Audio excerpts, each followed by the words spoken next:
अगर आपके पास भी पुराने शेयर सर्टिफिकेट्स हैं जो कहीं खो गए हैं या फिर फट गए हैं, तो सेबी यानी कि securities and exchange board of India आपके लिए एक बहुत बड़ी खुशखबरी लेकर आया है।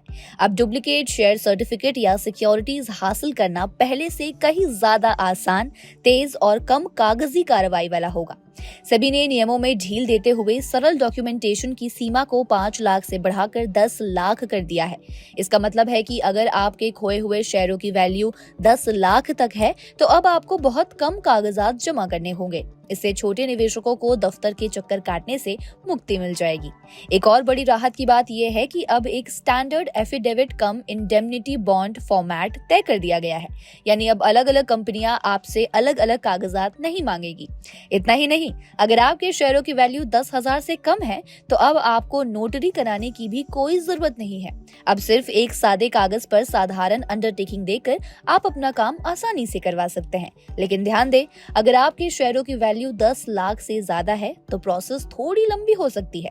ऐसे मामलों में आपको एफआईआर की कॉपी, पुलिस की शिकायत या फिर कोर्ट ऑर्डर देना होगा। साथ ही कंपनी अखबार में इसका विज्ञापन भी देगी, ताकि कोई भी धोखाधड़ी ना हो सके।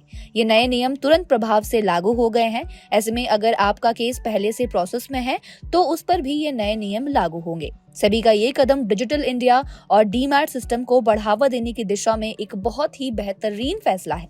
तो अगर आपके पुराने शेयर अटके हैं, तो उन्हें निकालने का ये सबसे सही समय है। ऐसे ही और अपडेट्स के लिए देखते रहिए जागरण बिजनेस।